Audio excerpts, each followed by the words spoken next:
Help us keep the Product Porch lights on by giving at patreon.com/theproductporch. Please review the podcast on your favorite platform. Your reviews help new listeners discover us. Thanks. I can get behind someone who's like, let's go up this hill. I'm like, totally. Yeah, let's go. Even if we find out that's the wrong hill. It's hard to get behind someone who's like, should we maybe go up this hill? Some people told me this is the right hill.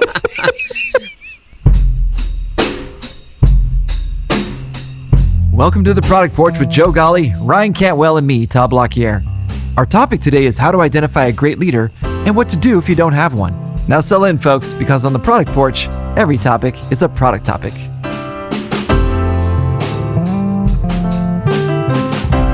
Gentlemen, how are we feeling today? Well, I'm a little under the weather. You're under the weather? How about you, Ryan? You doing good? It's like -10 outside with the wind chill in Wisconsin, so it's cold. Yeah, Pittsburgh, it's cold too. Tomorrow, we're going to hit like -3 or 4 with wind chills in the 20s, -20s. Yes. We're going to be in -30s. So, gentlemen, By the way, I love the way we move so briskly past me being sick. How are you feeling, Todd? I'm sick. Oh, you're sick. Yeah, hey, Ryan, good. What's the weather like over there in Pittsburgh? Oh, okay. Wow. Love it. Empathy. This is great. Just love the empathy for how I'm feeling right now. You know, throw in a couple of Tylenol, drink some hot tea with lemon, and you'll be fine. How long have you been sick, Todd? For about 4 days. Anyway, but I got this nice, sexy voice. Oh, so I just have to tell the aside. I remember my wife and I, when we started dating, she had a friend that she went to high school with.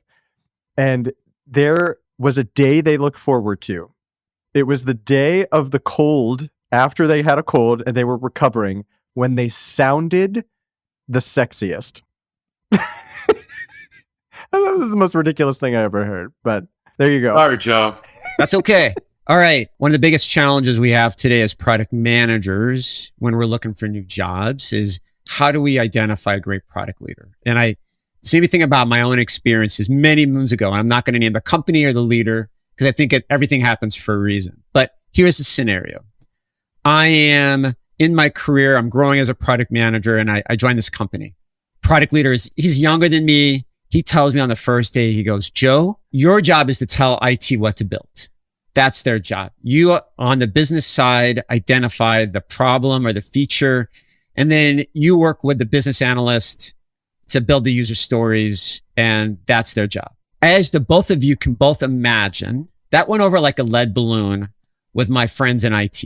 And I said the word friends very loosely because for the first year there, I was pretty much worried that my tires were going to get slashed. And finally, it took an amazing business analyst to pull me aside. And I said, why does everyone hate me? And she said, Joe, because you're treating us like short order cooks. And I said, but that's what my boss is telling me to do. And she's like, well, do you think that's the right thing to do? And I said, well, I said, I don't know. I was frustrated. And she's like, look, we're practicing Scrum. Went on Amazon, found this book by Dean Leffingwell. And I'm like, I'm going to learn everything there is to know about Scrum and Agile and the role of the product manager, product owner, everyone. And it was a small book. And by the time I was done, I had like this face palm moment. I'm like, oh my God, no wonder these people hate me. They want to be partners with me, right? They want me to bring the problem to them. They want to be part of the brainstorming process. But the problem is it wasn't just me on my boss's team. It was 3 or 4 other product managers. And I came back to them and I said, I think how we're working with IT is wrong. I don't think we're doing product management the right way. And that created a lot of challenges. So my question to you guys is this, besides understanding what does a good product leader look like versus a bad product leader, what could I have done differently? Should I have done something? Should I have handled it differently? Well, Joe, I'd like to know what you found that leader doing that was either good or bad in that situation. Yeah. So I think what I found that was bad was he looked at our partnership with IT as a one-way discussion. Like it was more of they do what we tell them to do. So, it's interesting. It depends on how you define weak and strong product leadership. I've seen a lot of product organizations run this way. I agree with you. It's an anti-pattern and it's certainly demoralizing to the entire team. But I have seen organizations run this way. It's an edict from the top. Whatever the top says, the next level does, and everyone just follow suit. I think what you're giving an example of is bad product management. Like, that's not the right way, but I think there's a principle underneath this, and that is your relationship with the rest of the organization. How do you relate to? And I think that's just one category of leadership. Yeah. The converse of that is a strong leader. A strong leader has great relationships across the company and can lead through influence because people respect them and people feel respected and trusted by them. And so in this case, I would, you can call that a weak leader because they obviously don't have that same relationship with the other functions that a strong leader would. Can we build off of that though, Todd? When we're looking at strong leadership styles, what are some other characteristics we should be looking out for besides the ability to work across the organization? What are some other traits or characteristics we should be looking at? I love this game. Let's go round robin really quickly because I have so many things. I could go. I know. So deep on this. Yeah, let's do it. But maybe just round robin really quickly. Like, what's a strong leader? Let's do it. It's trust. You trust their employees is number one in my book. I'll go next then. So I think trust. I agree with it. The next is inspiring. I tell people this all the time. Like, I can get behind someone who's like, let's go up this hill. I'm like, yeah, let's go. Even if we find out that's the wrong hill. It's hard to get behind someone who's like, I don't know, should we maybe go up this hill? Some people told me this is the right hill. Right. And that we should go up this hill because that's what they say. I think a leader that can admit their own mistakes. I think a good leader is also one that is, protection is a strong word, but they are somebody who is willing to put themselves in the position of, no, I'm going to stand in the firing line instead of you, sort of thing. Because that kind of is related to trust. They have your back. I agree. I'm glad neither of you took my other one. This is actually probably number one, is a clear vision. Like, strong leaders know where they want to go. Right. They're not meandering their way somewhere, figuring it out along the way. They know where they want to go. I would say just being an effective communicator, like someone who's just a straight shooter. Just be honest. Like, don't try to sugarcoat it, even if it's bad. Just be direct and a straight shooter with me. I have more respect for leaders that act in that way versus not trying to dance around negative feedback. Yeah, that's a good one. I think another one is a leader who keeps an open mind to actually learn from you, maybe. Like, they let me rephrase. They listen. There you go. Listen. Yeah. I agree. Another one is, and this is really important, a leader makes decisions. It is so frustrating. I can always see a weak leader by their indecisiveness. Always looking for, basically waiting for someone else to make the decision or waiting until external forces force them into a decision. Right. That drives me crazy. Strong leaders make decisions. Another one from my perspective is somebody who's willing to challenge the status quo a little bit. They're not afraid to take some risk instead of just conform and expects you to do the same thing. I think that's an interesting one. That's important. Managing upward. Yeah. Like, you want to be behind a leader who's not just a pass-through of things they're being told to do. Correct. Right? You want a leader who has an opinion, who is considering the factors that are important to their team, and in case of product management, important to their product and product suite, and then are serving as that influence. Got to add one more. Strong leader is influential. I want to be behind a leader who I can see has influence with other members of the leadership team. Yep. And I think we should answer your question directly from the beginning, because one of your questions was, did I do the right thing, or is there something I should have done differently? Yeah. So I think what Joe did really well was take matters into his own hands. He was getting this direction from his leader. This is how we operate. Joe, you went and got information from a third party. That was I think a business analyst in your example. And that you immediately were able to action against it from your leader. You were getting feedback that wasn't positive. I mean, it was something that wasn't helpful to you. So you took matters into your own hands, got information, and you were able to make forward progress as a result of that. Second, Joe, you took the action. I mean, it's one thing to receive the information. It's another thing to act on it. And you did both, which is great. I'm going to add to that. I agree. That's awesome. The other thing you did was, and this is a principle that everyone can follow. So one of the problems with having a weak leader is you don't know what you don't know. Yeah. And oftentimes you lack information. You lack the training that you need. So you identified a gap through what Ryan said. Like you reached out, you took it into your own hands. Let me go learn. You learned of a gap, and then you went to fill that gap by finding learning outside of your team. It would have been great if you could have got that learning from your leader, but you weren't going to. Mm-hmm. So you went and you got a book on it. Now, the question is, I independently went out on my own, and I got props from our IT leadership, but now I'm dealt with an uphill battle where how am I judged? I'm going against the grain. I may be doing a career limiting move. Is there something I could have done differently? Well, I want to add that you did something right, first of all, here too. Yeah. The third point that you did, you took what you learned and you communicated that upward. So you didn't just hold that within yourself. Correct. You communicated that upward. You did it in an empathetic way to try to persuade your leader, guide them to, hey, here's some other things we can do, and get some direction that way. And you brought it to your team. I think what you're saying here is like, it was against the grain though. Like my team did not see that as the right way to operate. So my question for you would be, what was the result of that? Looking back on it now, I didn't handle it very well because I didn't explain the WIFM back to my coworkers. I just, in my exuberance, said, we should be doing it this way. This is better. So looking back on it, the reaction was mixed.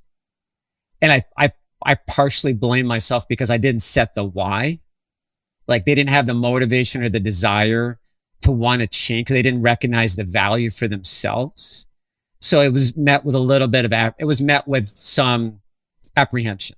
What was the right thing to do? What could you have done better? Depends on what your goals were. Yeah. And how you define success. Like if your goals were to make your boss happy and your teammates happy, then maybe that wasn't the ideal way to go. But since we're talking about the result of having a weak product leader versus a strong product leader, why that matters and how to identify it, what is actually your goal?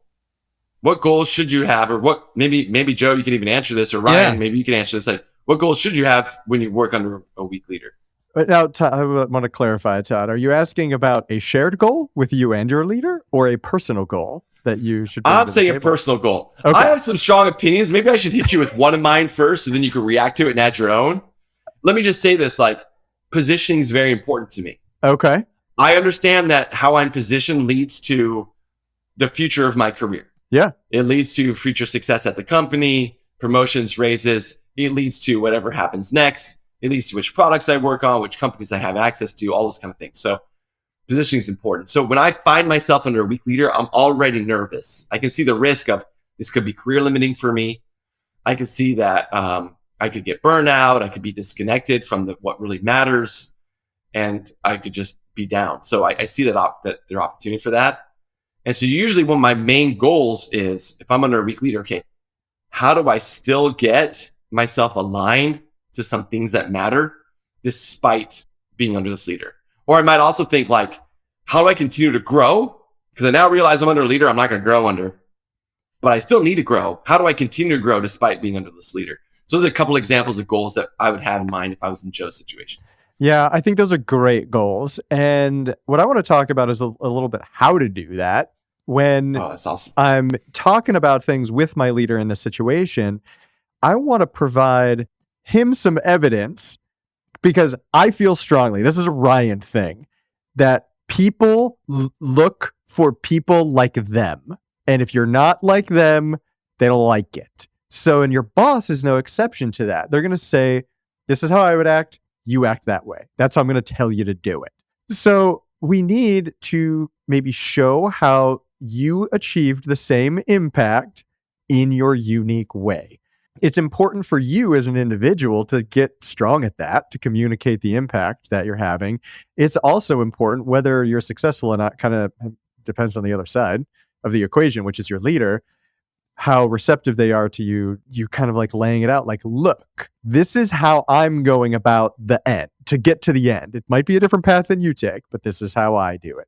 And I think having that conversation regularly will start to show your leader you are a person with your own strengths and weaknesses, and this is how you can be effective doing it. I'd like to broaden us out from Joe's experience a little bit more. Yeah. But we just defined all these other traits that define what a weak leader looks Yes. like. And so I think it would be great to think about using the principles that Joe taught us from his experience. How do you apply it to those other situations? So I'll give you an example from my career. And it's actually good to highlight something else, another point that I'd love to make here, because it sounds like we're being really judgmental of people. It really does. And I think we can give people a little bit more grace in that there's external factors to leadership. Yep. Yeah. And we have to have empathy for the leader. There's got to be a reason why they're acting the way they are. There could be. And I've seen once strong leaders become weak. So in one situation, I'm going to be very abstract on purpose. So one experience I had during my career is I would travel a lot to different locations. And whenever I go to these different locations, I met the different leadership in each of these locations. One of these I went to, I met this woman. She was the dynamo. I was just stoked to meet her. She was obviously very smart. She had done great things to grow the product in her area really well. She had a vision. She knew how to execute that vision. And people all seemed to just follow her and trust her. I was like, this is an awesome leader. Flash forward a couple of years later in my career, I find out that this leader is going to be my leader. She's been promoted to now a corporate level, and I'm going to report directly to her.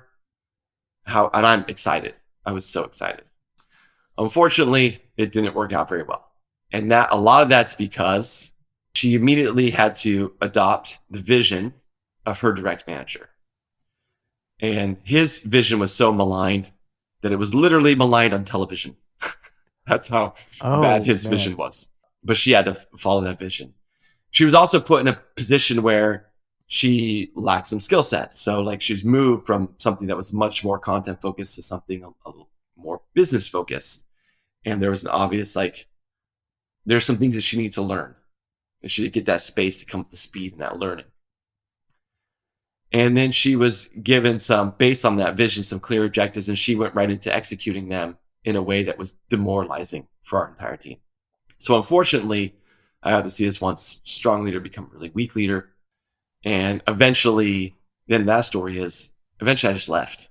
Mm-hmm. I realized this is not going well. I left to a different part of the organization. And shortly after me leaving, I watched that entire group be let go. Her and everyone under them, just the entire group was gone. But I want to speak to the fact of, okay, so what do you do when you're in a situation? I showed you what I did. In the end, you can leave. And that's what I chose in this situation. But there's some other things I did. But what do you do when you have an obviously weak leader? They don't have the trust. They don't have that influence. We learned some lessons from Joe's story, right? Was there anything else, any other advice you have for someone who's under lead? They might be reflecting right now and saying, my leader doesn't seem to have the respect of the company. I don't see them making a difference. So Todd, in that situation, I take a mental note of what I don't want to be. Oh, it's a great thing. Learn what not to do, right? Yeah. No to that. That's a great thing. So I want to ask a different question. Why does any of this matter? Why does it matter if you have a weak leader or a strong leader? So it matters, in my opinion, job satisfaction. One, if you have a weak leader, it can, especially if their values don't align with yours, and there can be a conflict there, which can make it tough. Two, and perhaps more importantly, a weak leader, it's hard to learn from, other than knowing what not to do. You don't get a lot of development.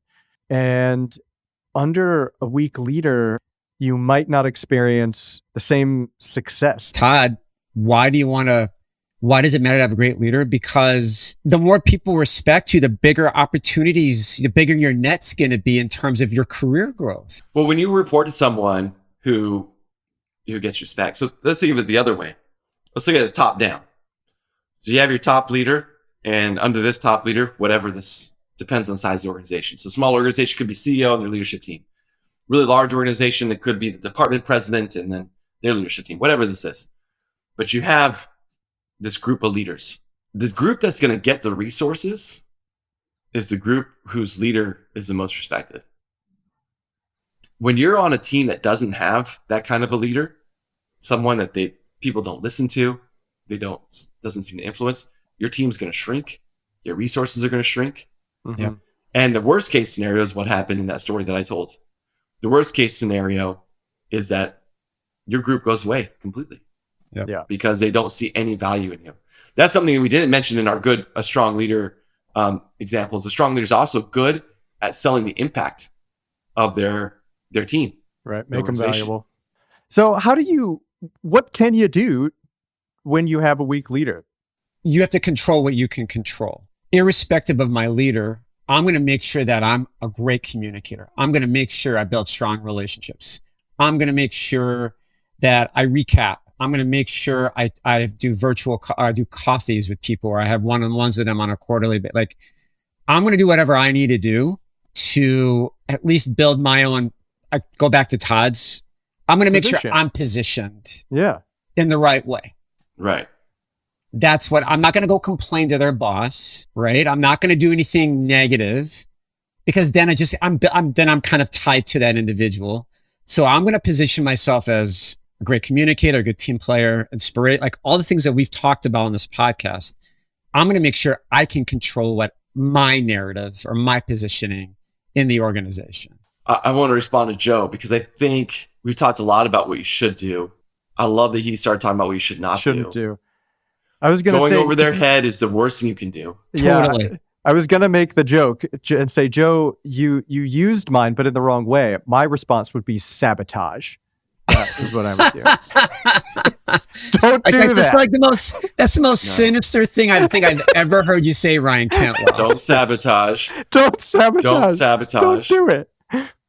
Also, don't adapt those anti-patterns. Totally. Yes. Don't adopt them. Excuse me. Don't adopt those anti-patterns. Anti-patterns. Honestly, if I'm in a position under a weak leader, I've been so a couple times in my career when I'm in that position, doing what Joe says. I'm going out there. I'm building my network anyway. I want people to know me for me, respect me for me. Yeah. I continue to take my own growth in my own hands. So you can find other mentors. You don't have to make your boss your mentor. You can find other mentors. So 100%. So I thought maybe what we could do, play a little game here. Why don't we do a little bit of a role play? We're imagining we're interviewing for a job. Okay. And we're trying to determine whether or not this person is a weak leader or a strong leader. One of us needs to play the interviewee. One of us needs to be the weak leader. One of us needs to be a strong leader. Do we have any I'll be the interview. I got a preferences? good question to ask a leader. So I want to be nefarious. I want to be the weak leader. Okay, I'll be the strong leader. So I'm going to go first. So Ryan, tell me about the last product launch you had. What didn't go well from your perspective? Oh gosh, what didn't go well? My technical team, they're just a bunch of like desk jockeys. They did not think about the customer. They did not do what we asked them to do, and we released a product that ended up not selling well. So they were awful on the technical side. Tell me about the last product launch you had. What didn't go well from your perspective? That's a great question. And I think I understand what you're asking with this question. So I love that you're putting the focus on both launch and what didn't go well. So let me respond to both of those. So we have a launch process here where launch process starts way before we're actually ready to launch. So we actually understand, okay, here's what the feature is. Here's the messaging for this new thing that we're releasing. Here's our key messages. We have meetings with sales to enable them to speak about that well before we actually launch, because we want them talking to prospects and selling the vision. We meet with marketing so they know how to put together the right messaging around it. And we speak with our customer success managers as well, because we want them to talk to our customers. This is coming. This is why it's important. You're going to love it. It's exciting. So that's how we kind of build that hype.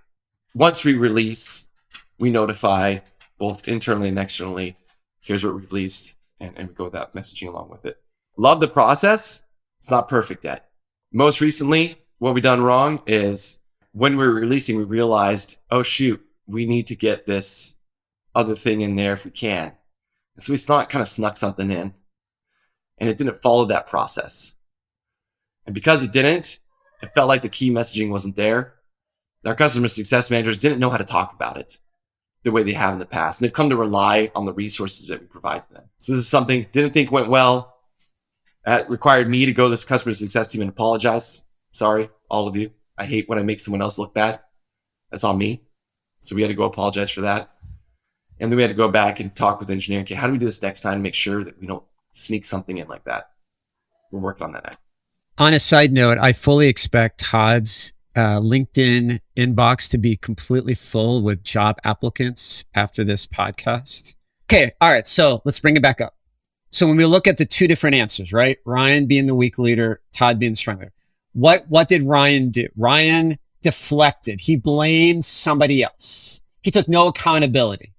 No, I'm agreeing with you, Joe. I said, yes, I deflected and I said the words, they didn't do what I said. Exactly. Right? Red flare. Yeah. Right? Horrible. Now, Todd just explained a very thoughtful, methodical, and logical way to launch in products. And he fell on the sword, right? We try to sneak something in because we're trying to do the right thing. But as a result of sneaking it in, we had disjointed messaging to our team because we negatively impacted the ability to support the product that was out there. And we negatively impacted sales and their ability to sell the product because they didn't understand the why, right? So two very different answers. So, I mean, I know we're being overly dramatic, but I think we can our listeners can kind of pick out the nuances in the two different answers to the question. Right. Yes. I was really long-winded on that one. That's all right. It was still really good. I was like, man, I got to work with this guy. Ryan, what is your approach to developing talent on the team? You know, talent growth opportunities are really important for me. What's your approach to that? My approach to developing talent is holding regular one-on-ones where I have you report to me at the project status, things you're working on, and I'm going to tell you where you can do better. So I'm going to sit down with you and I'm going to give you pointers. So you have my clear playbook on with feedback and everything on what you're going to do differently next time and the things that you've been doing wrong. But Todd, what's your approach to developing talent on the team? So first off, let me speak to this.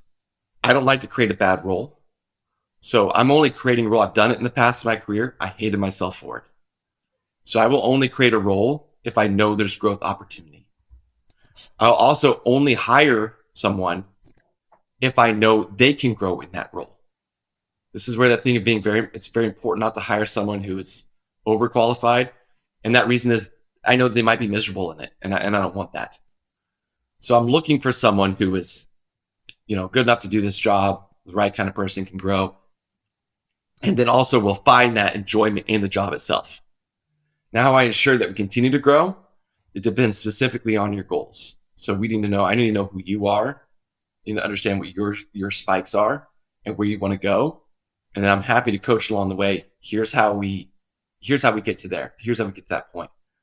Now, I've done this in the past. At one point, I had an employee. I love this employee. His name was Gabe. He's fantastic. I loved him. But his growth took him outside of our company. And his next step of growth needed to do that. So you know what I did? I helped Gabe write his resume and I helped him interview for jobs and helped him practice for that because that's where Gabe needed to go to grow. So that's what we did. Okay. Yeah. All right. So when we look at the two different answers, right? Let's bring it back up. So Todd talked about, I have a vision for the role, right? My job is to help you grow. My job is to help you, grow internally, build your skill set. Ryan, yours is more, I feel like task, right? We're going to talk about it in our one-on-ones. I'm not really talking about what do I think 6, 12, 18 months. I'm not articulating a plan that I have for you in this role today. There's no career development in my answer. It is all, I'm just going to try to turn you into who I think you should be. Right. I'm going to turn you into a mini me. Yeah. And I'll fall on the sword on this. My first time as a manager, I did that. And the person that reported into me, she called me on the carpet real quickly on that. So that is a real thing. Like that is, right. That's a legit thing in terms of like getting to where Todd is thinking. that's when you know that you have a really good leader, because they're not just thinking 6, 12 months from now. They're thinking in the future. How can I develop this person? Like, that is a very unique skill set or perspective, I guess, to have. And the last question I'd recommend, I mean, this game has gone on long enough, although it's super fun to play. Yeah. I would be fun to play I like Ryan, you got the good role. No, that's why I jumped on it. Sorry. That's a fun one. It would be the nefarious role. That's fun. Yeah. But one that's like really important, and there's lots of different ways to ask this question, but you really do need to describe your product vision to me. Describe how you create a product vision, or tell me. I had someone ask me recently, what outcomes are you focused on right now? Yep. Those are the kind of questions. If they can't talk about their vision clearly, if they can't describe it to you clearly so you understand, oh, here's who the customer is, here's the user, here's where they want to go, here's where they are today, here's where they want to go, here's how I think they get there. If they can't talk about that clearly, then it's going to be really hard work for them. Mm-hmm. The last one I would say is ask about their vision for the product organization. That's a different question. Now, this is where I'm looking for someone to inspire me. If they talk about these two visions and I'm not stoked, I don't really want to work for this person. Right. I should be stoked. I should be like, what? Oh, you're going to do that. Like, this exciting product work. We're going to do that. That's going to be so cool. And, oh, you're going to build this. So when people ask me, by the way, this question, I get this in some different ways. People ask me about the vision for the product organization. I say the same thing every time. And you have to know that I'm 100% honest and authentic when I say this. My vision for our product team at BetterRx is a product oasis. I want to be the place where product people come and work and say, holy crap, I had no idea product management could be like this. Yep. Like, they talk about it in books, but I didn't know this is the way it could actually be. I spend so much time with customers. I have the respect of everyone in the organization. I spend so much time talking about problems, not just solutions. My day-to-day is not just documentation. That's the vision I have. How we get there, we're on our way. How we get there is complex. But are we being Pollyannish though, Todd? I mean, how'd so? Okay. I want one of you to ask me that question. Like, what's our vision for the product? I want you to. Hey, Joe, what's our vision for the product? Well, I tell you, we've got to maximize shareholder value, right? We've had a rough couple of years, and, we'd really like to have some tuck-ins every quarter. We'd really like to have some new product releases, because that's really going to demonstrate to our leadership and to our shareholders that, we're making great progress on the product. So I'm keenly focused on what are those new opportunities that we can get out on a quarterly basis, and what are some ways that we can really maximize shareholder value. That is a legit answer that a lot of people are going to get when asking that question. I'm just letting you guys know. That is true. And I would take that mostly as a signal for potentially a good leader who is under circumstances that doesn't allow them to be a good leader. I wonder if if a lot of leaders are just under a lot of pressure today and they're not able to give that type of answer. Well, let me respond to this in a different way. Accepting any job comes with risks. Yep. Every role has risks. Some of those risks are worth taking and some of them aren't. What risks are worth taking depend on what your goals are. Depends on what you're trying to accomplish. So if I'm early in my career and my main primary goal right now is like, I just need to learn how to do product management right. Mm-hmm. I just need someone who can teach me that. So I might be less interested in the vision of the organization. I might be less interested in the vision of the company, where it's headed. But I'm mostly just interested in like, this person has good processes, and I'm interviewing for, tell me how you do discovery. Tell me how you prioritize your backlog. And this person obviously knows. They're saying, I'm like, I can learn from this person. And that's good. Yeah. I really like Todd's perspective on what are your goals in each stage of your career, and what risks are you willing to take? Like, I think that adds a little bit of a new twist to how we're looking at product leadership. And there's no perfect manager. There's no perfect product leader. There's no perfect leader, right? But there's some things that we can live with, and there's some things that we can't. At this stage of my career, I have a zero tolerance level for micromanagement. I can't do it. It doesn't do anything for me.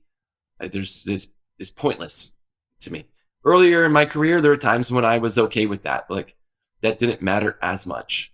Because honestly, I kind of needed some tighter guardrails. You have to learn of yourself. What is the kind of management that motivates me?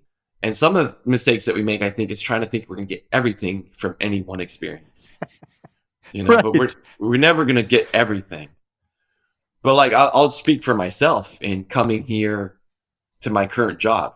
So what was important to me, I knew if I was going to take a head of product role, it was going to be a long commitment. So I needed to believe in the company itself and its positioning in the marketplace, and that it was unique and differentiated enough that I would be excited about it.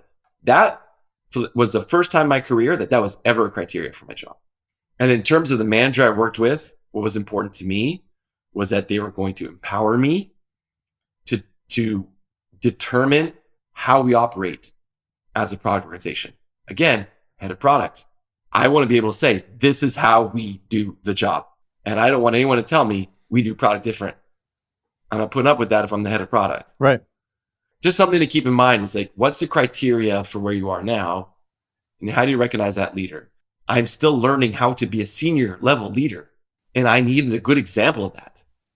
I wanted to report to someone who had good talent and skill set for leading an organization. Because I need to learn how to do that. And I wanted to be able to follow that model. And so I have a leader. I'm fortunate enough to have a leader who, one, empowers me and enables me to do the things that I wanted to do in this role. So that's great. And two, who models great senior leadership. And so I'm learning from him how to do it the right way. If I didn't have those two things, I wouldn't be here. All right. So is it time for key takeaways? Can we do one thing before key takeaways? Let's say you have a great leader. Let's say you recognize, like, oh, actually, I have a strong leader. How do you get the most out of that? Oh, great question. You get the most out of that. And it's kind of cliche, but you want to be a sponge. See how they are responding to things, not the frameworks they use necessarily or things like the hard skills. Look at the soft skills at play. I think you're going to learn more by trying to maximize those. And the hard skills, great. Like, you can carry those along with you, but it's the soft skills that are going to make you that takeaway for from those individuals. Be a shadow. Ask them to be turn that relationship or evolve it into more of a mentorship. Oh, Ryan's guys. If you guys could see the video, Ryan just had like a light bulb moment here. So I'm gonna hand the baton back to Ryan. Ryan, you got this. I just got really excited. So I'm gonna do the most product management thing possible. Are you ready, Joe? I'm ready. Be curious. Ask him questions. Why did you do it this way? Why didn't you do it this way? So Joe's showing me on video, be curious, not judgmental. That's the Ted Lasso thing, right? Yeah. I got this for my birthday from my daughters. I'm like, Ted Lasso is like the best product manager ever. We can talk about that on a different podcast. But he was right. What I think you will learn, sometimes with people, yes, there are skills that are naturally manifested. Other times, it was enlightening to me to find out from good leaders that, no, they're really working at this. There are things going on much deeper than what I see. And if I didn't ask, I wouldn't understand I just see the tip of the iceberg. And to truly learn, I got to understand everything under the water. Totally. Let me ask you, how do you feel when you get a lecture or advice from someone you just do not respect? Terrible. Like, it's all over my face. Like, I'd rather be anywhere else. You just don't need to speak because I do not care. Now, how do you feel when you get a lecture or advice from someone you do respect? So it's great. Now you can grow. You're like energized, like, hooray, let's go. Feedback is a gift. I had a boss, Lucas, at Kimberly-Clark. Yeah. And he said to me, I'll never forget, he's like, feedback is a gift. Embrace it. Yep. So ask for feedback. That's the thing. Oh, yeah. When you have a strong leader, take them and ask them and tell them what you're looking for. Say, hey, I'm going to this presentation. I would love to know afterwards what I did right or what I could have done better. do the presentation, come out afterwards and ask and see, schedule time. Hey, do you mind setting up 15 minutes after this? I want to see what I could have done better here. Mm-hmm. That's what you do when you have a strong leader. You seek that feedback. Right. And a lot of retrospectives. Yeah. Make space to be curious. Don't just say, oh, I'm going to be curious. No, like what Todd's saying, I couldn't agree more. Make space to be curious. Now, the other thing I will say is strong recognizes strong. So yeah, you have to be a top performer. You have a strong leader and you really want them to take time to mentor you, give you advice, put that into you, then you have to be bringing your A game. You can't become overly reliant on them where you're asking them to review everything you do, look at everything you do. You got to push yourself and try, and you have to show them that you're doing the work. Totally. Because those strong leaders also they'll really take time to mentor people who are putting forth that effort. And those that don't, they don't have time for that. Yep. I have one I want to talk about. So a strong leader can be a strong leader, but they might not be the best fit for us at a given point in our career. Like that's what you guys were saying before. So know where those areas you would like to develop are, and perhaps look for people that are going to help you get there. And I mean, why not look for people that have the same values as you? That has nothing to do with leadership, because it's going to be easier to get that feedback. Like you were challenging me on, Todd, to be able to take action against it. So you got to make sure you're aligned. You do have respect for them, and you're going to get the most out of that relationship. And that's a very individual thing on both sides of the equation. I want to reiterate something Todd said. There's no such thing as the perfect leader. Like, I just feel like I have to just emphasize that, like, there's a give and take. And so understand that there's no such thing as a perfect leader, but being a sponge where there's good traits, but also controlling what you can control, right? Like taking some ownership on what you can do to be better in your role, to improve how people perceive you in an organization. So don't just worry about your product leader, but also worry about you. Because like, what's the old phrase? Like, charity starts at home. So you got to take care of yourself as well. So one thing I would add here is, look, a great leader is rare. Yeah. They really are. If you find yourself in such a fortunate situation that you have a great leader, learn everything that you can from them. Don't take them for granted. And you know what? They might not be worth leaving for an extra $10,000 somewhere else. Right. True that. Sometimes we think like, we want to grow that salary. We get another offer somewhere else. We got to go. But as long as it makes sense in your career development to stay with that great leader, you keep them. For sure. Yep. Yes. All right, gentlemen, this was good. Todd, I hope you get better. So fun. Thank you very much. Yeah. Thank you. All right. It's been real. It's good seeing you guys on the porch. Yeah, as good always. All right, be safe. All right, bye. Bye-bye. Thank you for joining us on the Product Porch. We release new episodes every 2 weeks. You can also find us on LinkedIn for more content. We offer a special thank you to AJ and Jack Blockier for the music. The views and opinions expressed by the hosts of this podcast are their own and do not represent nor necessarily reflect those of their employer.